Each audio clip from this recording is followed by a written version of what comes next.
Nav Phoenix. I'm here with Stuart, Maximus, Livermore. Today we're going to talk about mental health.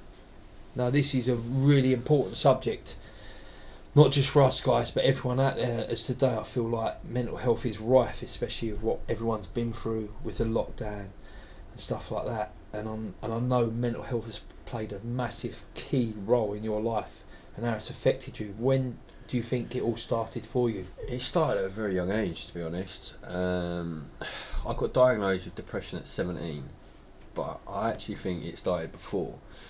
The upbringing I had just made me run me down massively, to a point where I didn't want to do anything. I had no drive.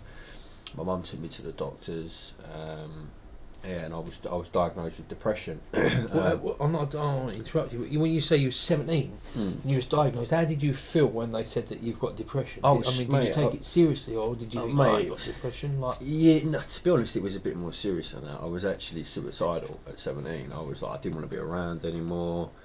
It was just, it got in my head that was it. I was like, there was no joy in life.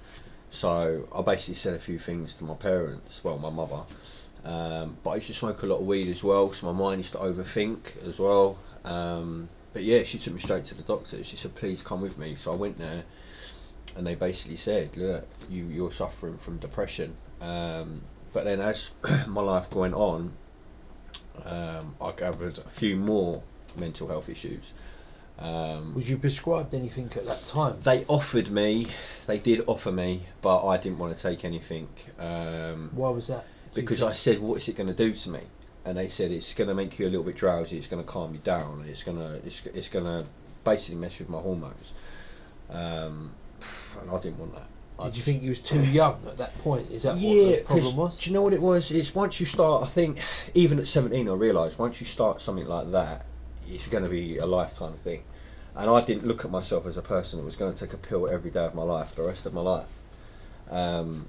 But some people genuinely do have a chemical imbalance. Yeah, you're right. And they have to rely on this medicine daily to be on a nice plateau and keep themselves nice and calm. So I agree. Yeah. But if you haven't got that, and you haven't got that imbalance, and you can be a normal person, why not try and be a normal person? So I did try and fight it. I mean, my mother, at 17, my mother was already on Prozac, which is an antidepressant, the strongest, for a year, because of an instance that happened in my house a year ago. So she was on antidepressant, and she couldn't come off it. That's what put me off. She was like, if she didn't take it or something, she was ill. She just didn't. And I thought to myself, that ain't gonna be me. So that's why I refused the medication. And then when did it get worse for you? I hit my main mental health happened after I had a car crash, when just literally, I must have been about 6 months after I got diagnosed with depression. I had a car crash when my best friend passed away, and the guilt of it, I just couldn't live with myself, so I was suicidal. I didn't know I was suffering from what's called PTSD, which I found out I was in lockdown when I was speaking to a doctor. They diagnosed me with PTSD. So you suffered a long time without knowing what actually was. Yeah, 15 years. 16 that's years. a horrific incident that you've had to deal with, which obviously made your mental health a lot worse.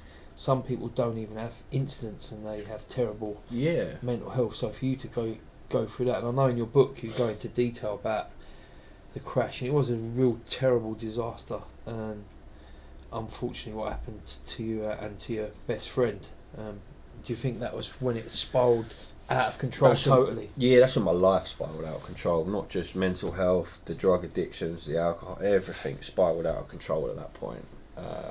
My value for life was gone out the window. I didn't appreciate life. To be honest, I didn't want to be here. Every day I was basically drinking and taking myself so I wouldn't wake up. Every day. I remember you saying to me that a few times in the past, when you was in a dark place, that you'd have rather it had been you. 1,000,000% every day, and to this day I would still say the same thing. If I had a choice and there was a choice, I wished it would have been me and not him. He would have survived and I would have passed, because I was in control of that car. He wasn't. He was the passenger. Something I did was a mistake that cost him his life, so therefore I should pay for that, not him. But I don't think, I don't think he would have wanted that. No. Knowing the person he was, and everything in life happens for a reason. We don't know what that reason is, but hopefully at the end we will find out why this all happened. Mm. And I know this really affected you, but you believe that this incident, this, apart from heighten your mental state, was it heighten your drug addiction as well? So you was just trying to blank it out, basically. Yeah, I ran away. I mean, this is where obviously people know I help people with addictions and mental health. And the main criteria for a drug addict is they're running away from something in their life, their reality, and that was me to a T. What I did was every day I woke up, I didn't want to be me, I didn't want to look at myself in the mirror, so I used to take drugs and drink. So I'd forget who I was, I had no purpose, I was just a zombie basically every day.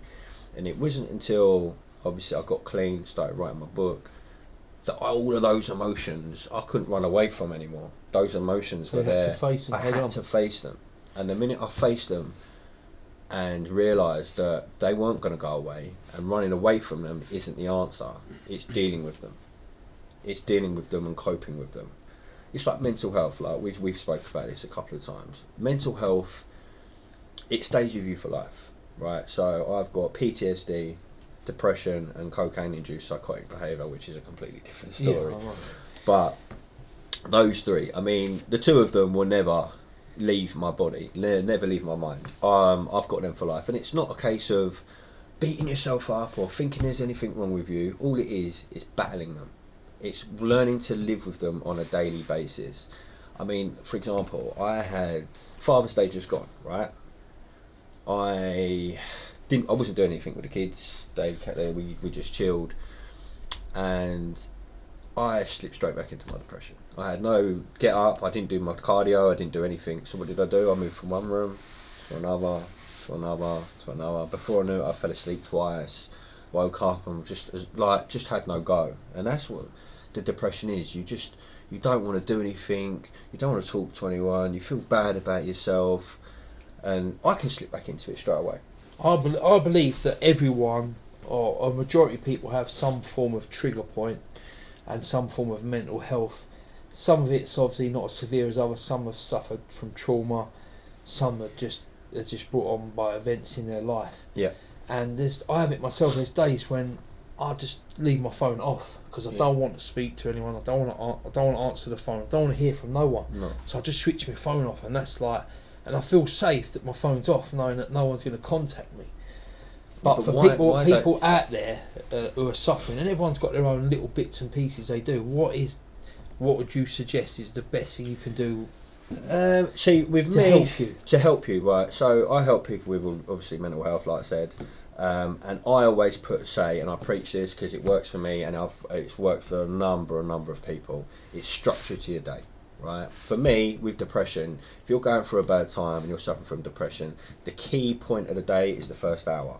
If you get up in the morning, you get dressed, you do something. Well, like me, I get on the bike for 45 minutes. You've started doing that as well. Yeah, I've started doing it. I've been doing it for about 3 weeks now. And it's helped. So I've always got up first thing in the morning and made my bed. Yeah, that's just something I do. That's an amazing thing. That's an amazing thing. I just say that's already, for someone with depression, you've already achieved something. You've got at your bed, you've made your bed, you've achieved something. But what else you're going to have? You're going to go back to bed later that night in a freshly made bed. So it's something so small. And then I've been doing because I used to do this, and I thought, well, if I stop doing it, so I just get on the bike, and for just that 45 minutes, it's just nice. It's just like listening to a bit of music. Yeah. Prepares you for the day. Then I have a nice ice cold shower, and then I feel fresh. Yeah, I'm ready to go. That's it. It's all about setting your day up for a win.